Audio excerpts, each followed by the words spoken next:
नमस्कार मित्रांनो, L P पीच्या ह्या दुसऱ्या भागामध्ये आपलं सगळ्यांचं स्वागत आहे. व्हिडिओच्या पहिल्या भागामध्ये आपण formation of L P P हा टाईप नंबर 1 सुरू केलेला होता. त्याच सिरीजमधला एक्झाम्पल नंबर 3 आपण ह्या व्हिडिओमध्ये सुरुवातीला बघणार आहे. प्रॉब्लेम पहिल्यांदा वाचूया. Cows are fed on two nutrient products A and B are being considered to form weekly diet. Minimum weekly requirements of fats, carbohydrates and proteins are 18, 24 and 16 units respectively. 1 kilogram of food A has 4, 16 and 8 units respectively of these ingredients, and 1 kilogram of food B has 12, 4 and 6 units respectively. The price of food A is rupees 4 per kg and that of food B is rupees 3 per kg. Formulate LPP to minimize the cost that meets the requirements. आता मागच्या प्रॉब्लेममध्ये ज्याप्रमाणे आपण शिकलो त्याप्रमाणे सगळ्यात पहिल्यांदा आपण काय बघणार, तर हा प्रॉब्लेम फॉर्म्युलेशनचा आहे आणि याच्यामध्ये आपल्याला कॉस्ट मिनिमाइज करायची आहे. मग कॉस्ट मिनिमाइज करायची आहे तर आपण ह्या प्रॉब्लेम पुन्हा एकदा वाचून कुठल्या ऑब्जेक्टची कॉस्ट आपल्याला दिलेली आहे ते आपण शोधायचं. इथं आपण बघू शकतो the price of food A and that of food B. म्हणजे फूड ए आणि फूड बी हे आपले ऑब्जेक्ट्स आहेत ज्यांचे प्राइसेस आपल्याला दिले आहेत, कॉस्ट आपल्याला दिलेले आहेत. आणि अजून एक गोष्ट इथे लक्षात घेतली पाहिजे, ही कॉस्ट आपल्याला पर किलोग्राम दिलेली आहे. सो या गोष्टी लक्षात घेऊन आपण आपले डिसिजन व्हेरिएबल्स डिफाईन करणार. एक्स आपण घेणार आहे number of kilogram of food A आणि वाय घेणार आहे number of kilogram of food B. त्याच्यानंतर पॉईंट नंबर 1 द्या, ऑब्जेक्टिव्ह फंक्शन असं टायटल द्या, अंडरलाईन करायला विसरू नका. प्रॉब्लेममध्ये तुम्ही बघा 1 किलोग्राम फूड एची प्राईस आहे रुपीज 4. आपण theoretically X kilogram food A consider केलेले आहेत. मग त्याची बाईंग कॉस्ट किती होणार, तर ती होणार आहे रुपीज 4x. ह्याच प्रकारे फूड बीच्या 1 किलोग्रामची कॉस्ट आहे रुपीज 3 आणि त्याची आपण वाय किलोग्राम्स घेणार आहे म्हणजे त्याची कॉस्ट होणार आहे रुपीज 3y.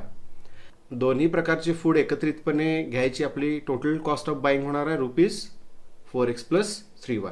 सोल्युशनमध्ये आपण बघा ऑब्जेक्टिव्ह फंक्शनच्या ह्या पॉईंटमध्ये काय ॲड करणार आहे, total cost on buying x kilogram of food A and y kilogram of food B is equal to rupees 4x plus 3y.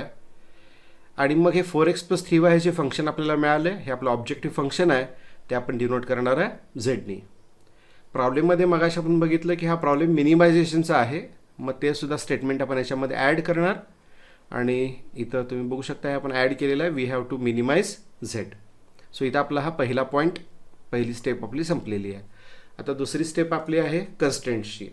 आणि कन्स्ट्रेंटसाठी आपण काय बघतो, तर टेबल तयार करता येणं शक्य आहे का हे आपण पहिल्यांदा बघतो. आणि टेबलसाठी आपल्याकडे असायला पाहिजे एकसारखी इन्फॉर्मेशन, एकसारख्या प्रकारची इन्फॉर्मेशन. एकसारख्या प्रकारची इन्फॉर्मेशन इथं आहे का बघा, तर इथं पहिल्यांदा बघा मिनिमम वीकली रिक्वायरमेंट्स.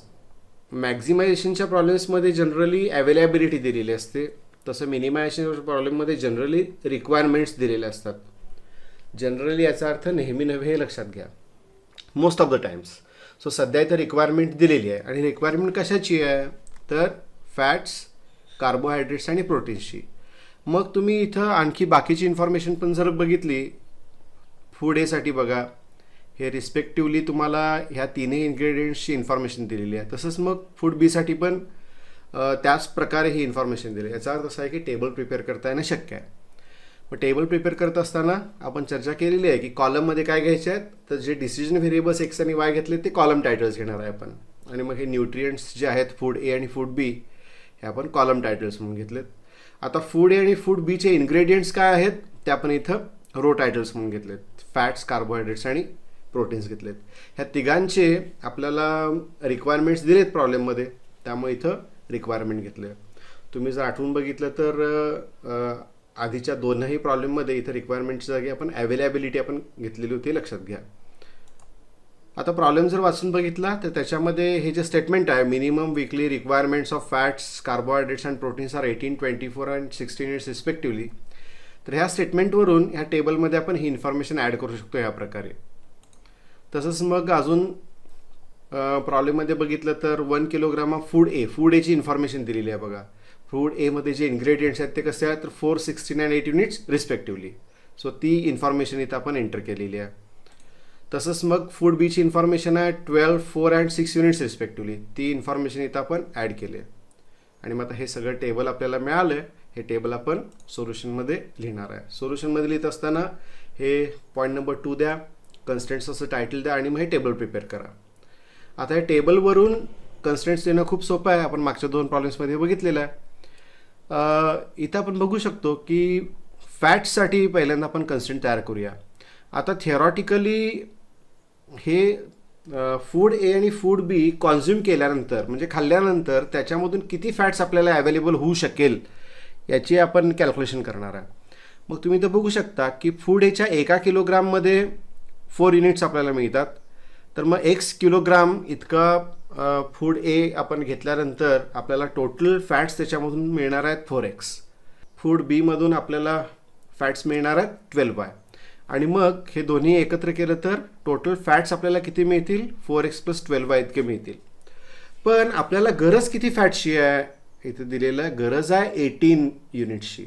लक्षात घ्या. मग याचा अर्थ असा आहे की आपण हे जे कॉन्झ्युम केलेले फॅट्स आहेत ते आपल्याला जेवढे फॅट्सची गरज आहे त्याच्या इतके किंवा त्याच्यापेक्षा जास्ती असायला पाहिजेत. आणि म्हणून रिक्वायरमेंट्सच्या वेळेला ही जी इनइक्वॅलिटी आहे ही greater than or equal to ह्या प्रकारची येते. म्हणजे लेफ्ट हँड साईडला थिअरॉटिकल व्हॅल्यू, राईट हँड साईडला रिक्वायरमेंटचा हा नंबर आणि मध्ये greater than or equal to अशी ही आपली इनइक्वॅलिटी तयार झाली. मग हीच मेथड आपण कार्बोहायड्रेट्ससाठी जर वापरली, कार्बोहायड्रेट्स आपल्याला थिअरॉटिकली किती मिळतील 16x + 4y. रिक्वायरमेंट किती आहे 24ची. म्हणजे कार्बोहायड्रेटसाठीचा कन्स्टंट येणार आहे 16x + 4y greater than equal to 24. याच प्रकारे मग प्रोटीनसाठी बघा 8x + 6y हे झाले थिअरॉटिकली अवेलेबल प्रोटीन्स आणि रिक्वायरमेंट किती आहे 16. त्यामुळे प्रोटीनचा कन्स्टंट कसा दिसेल 8x + 6y greater than equal to 16. मग सगळे कन्स्टंट जर आपण आपल्या मूळ सोल्युशनमध्ये एकाखाली एक लिहिले, for fats, for carbohydrates, for proteins असे टायटल्स द्या. आणि पुन्हा एकदा बघा 4x + 12y मग येणार ग्रेटर दॅन इक्वल टू आणि हा नंबर 18 येणार आहे. तसंच मग 16x + 4y greater than equal to 24, 8x + 6y greater than equal to 16 असे 3 कन्स्टंट्स आपल्याला मिळालेत. ऑफकोर्स न विसरता याच्यामध्ये शेवटी ॲड करायचे आहेत नॉन निगेटिव्हिटी कन्स्टंट्स. तुम्ही बघू शकता डिसिजन व्हेरिएबल आता ह्या प्रॉब्लेममध्ये एक्स आणि वाय काय रिप्रेझेंट करतात तर फूड ए आणि फूड बीचे नंबर ऑफ किलोग्राम्स रिप्रेझेंट करतात. आता एखादा गुड्स जे आहेत किंवा प्रॉडक्ट्स आहेत ते तुम्ही फार तर खरेदी करणार नाही, म्हणजे त्याची अमाऊंट किती होईल 0 होईल, पण त्याची अमाऊंट निगेटिव्ह तर होणार नाही. आणि म्हणून मग नॉन निगेटिव्हिटी कन्स्टंट याच्यामध्ये आपल्याला घ्यावे लागतात. ज्याच्यामध्ये आपण काय स्टेट केलेलं आहे की एक्स आणि वाय एकतर 0 आहेत किंवा ग्रेटर दॅन 0 म्हणजेच पॉझिटिव्ह आहेत. आता ह्या सगळ्या माहितीवरून आपला LPPचं जे मॉडेल आहे ते आपण लिहिणार स्टँडर्ड फॉर्ममध्ये. याला आपण पॉईंट नंबर 3 डिनोट करतो. टायटल द्यायचं LPP आणि हा आपला LPP तयार आहे. पहिल्यांदा लिहिलं ऑब्जेक्टिव्ह आहे मिनिमायझेशन, सो इथे मिनिमाइज लिहिलं. मग objective function z = 4x + 3y. त्याच्यानंतर सब्जेक्ट टू ह्या सगळ्या कन्स्टंट्स इथं आपण एकत्रितपणे लिहिलेत आणि इथं आपलं हे सोल्युशन संपलेलं आहे. सगळं मिळून हे सोल्युशन कसं दिसतंय हे आपण पुढच्या स्लाइडमध्ये एकत्रितपणे बघूया. बघा परत एकदा. पहिल्यांदा आपण डिसिजन व्हेरिएबल्स डिफाईन केले. त्या डिसिजन व्हेरिएबल्सचा आणि प्रॉब्लेममध्ये दिलेल्या इन्फॉर्मेशनचा यूज करून आपण ऑब्जेक्टिव्ह फंक्शन काय आहे ते लिहिलं. ऑब्जेक्टिव्ह फंक्शनमध्ये आपण बघितलं की आपल्याला काय करायचं आहे तर झेडची व्हॅल्यू मिनिमाइज करायची आहे. त्याच्यानंतर आपण हे टेबल प्रिपेअर केलं. टेबल प्रिपेअर करून झाल्यानंतर फॅट्स, कार्बोहायड्रेट्स, प्रोटीनसाठीचे कन्स्टंट्स लिहिले आणि शेवटी हा जो LPP आहे तो आपण स्टँडर्ड फॉर्ममध्ये इथे लिहिलेला आहे. आता जाऊया पुढच्या प्रॉब्लेमकडे. Problem number 4. प्रॉब्लेम वाचूया. A diet for a sick person must contain at least 4000 units of vitamins, 50 units of minerals and 1400 calories. 2 foods F1 and F2 are available at a cost of ₹4 and ₹8 per unit respectively.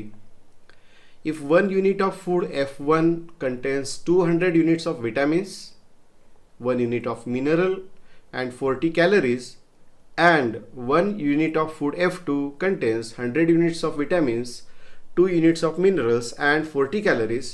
Formulate this problem as LPP to minimize the cost. आता हा problem पुन्हा एकदा काळजीपूर्वक वाचा.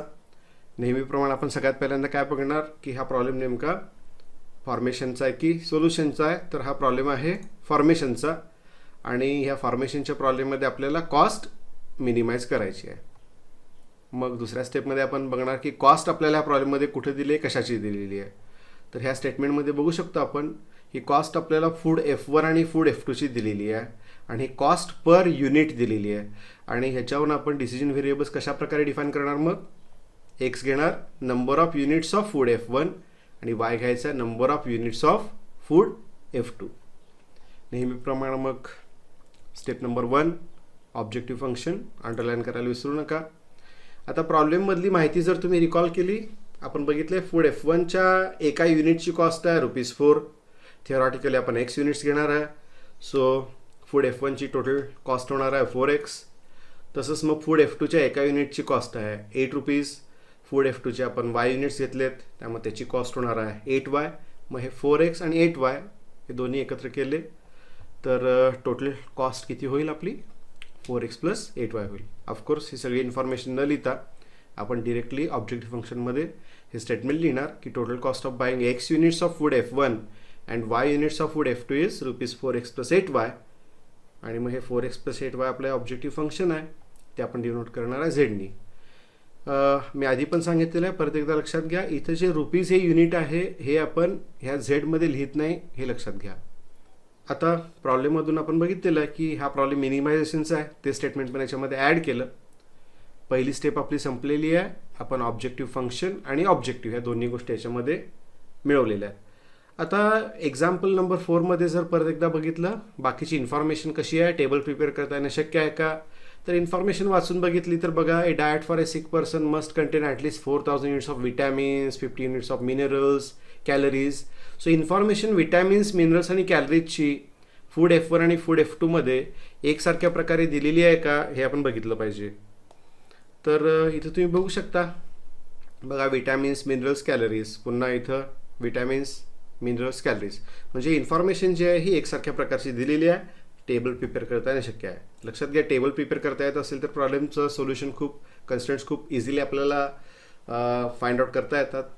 इथं आपण बघू शकतो या टेबलमध्ये आपण कॉलम टायटल्स काय घेतलेत, ऑफकोर्स डिसिजन व्हेरिएबल्स एक्स आणि वाय. डिसिजन व्हेरिएबल एक्स आहे food F1, decision variable Y represent करतात फूड F2. आणि मग ह्या फूड F1 आणि फूड F2चे जे इन्ग्रेडियंट्स आहेत ते इथे लिहिलेत आपण as row titles, vitamins, minerals and calories.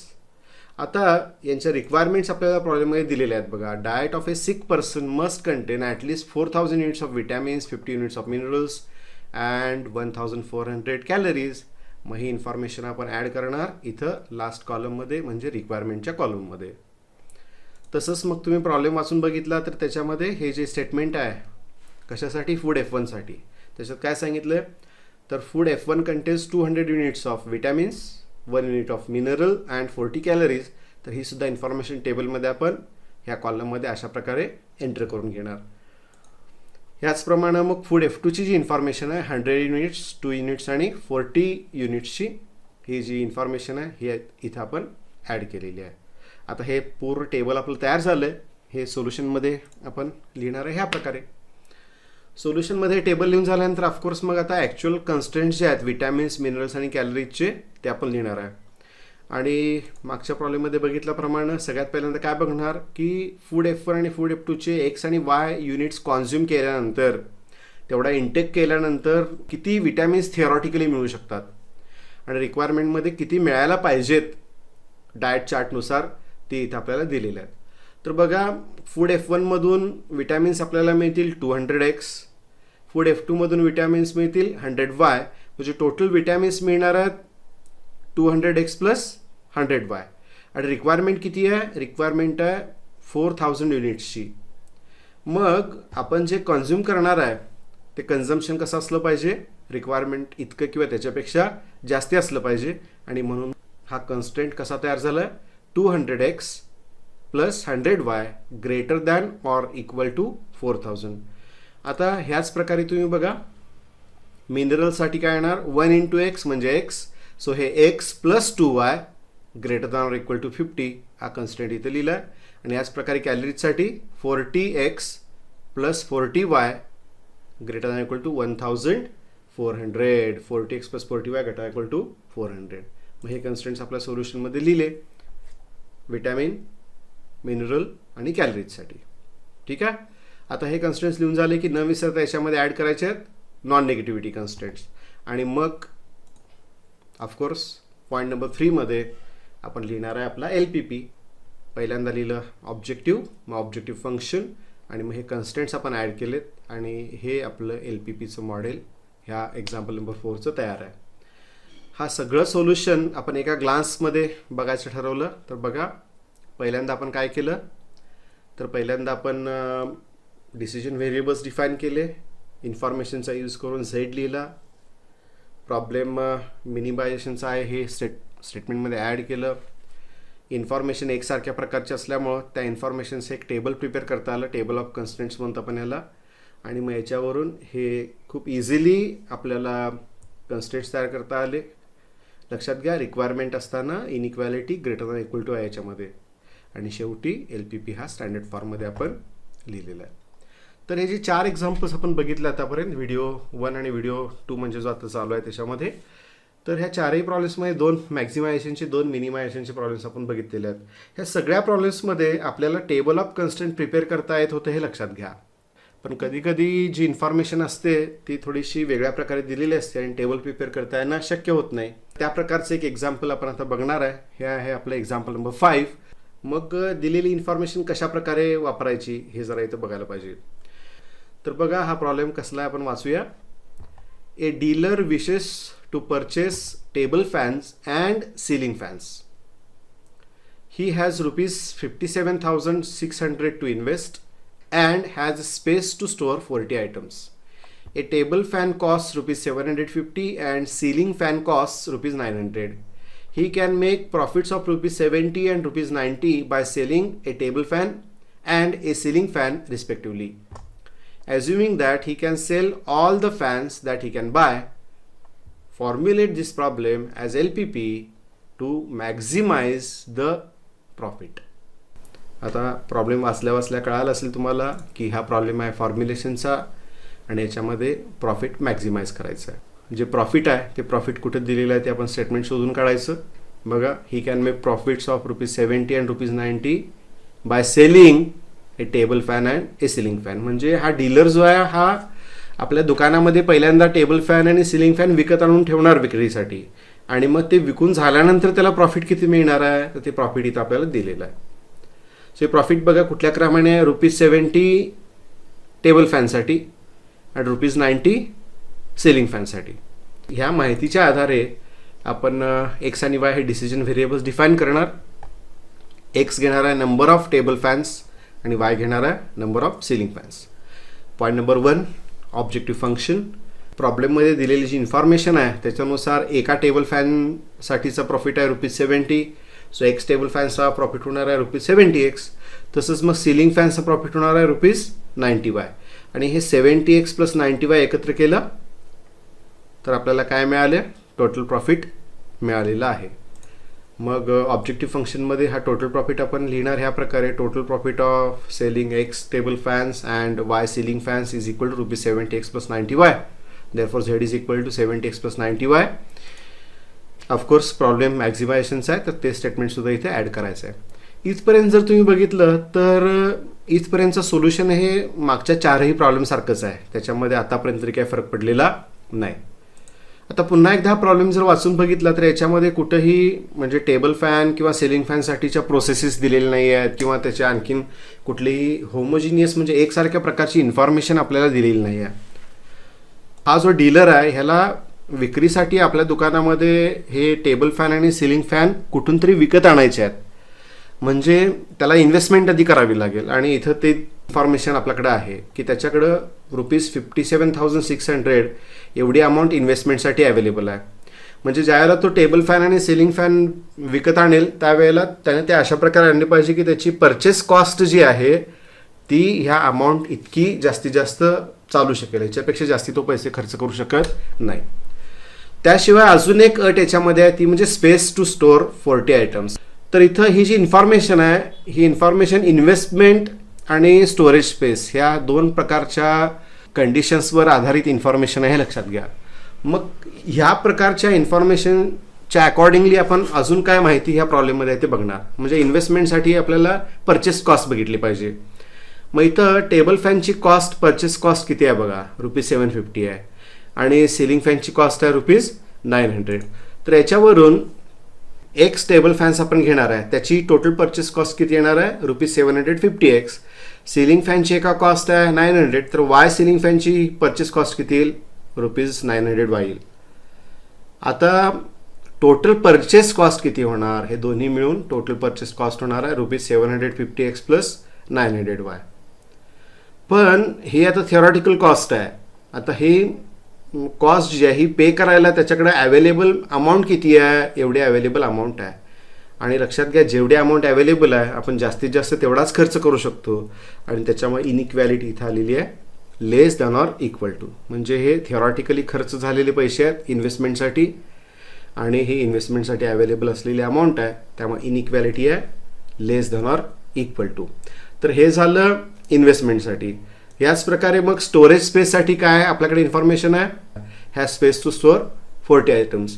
आणि मग थिओरॉटिकली बघितलं तर त्यांना एक्स टेबल फॅन्स आणि वाय सिलिंग फॅन्स घेतलेत म्हणजे टोटल फॅन्सची संख्या किती आहे एक्स प्लस वाय इतकी आहे. पण तो स्टोअर किती करू शकतो 40 स्टोअर करू शकतो. म्हणजे थिओरॉटिकली जे टेबल फॅन आणि सिलिंग फॅन परचेस केलेले आहेत त्यांची संख्या ही 40 किंवा त्याच्यापेक्षा कमी असायला पाहिजे.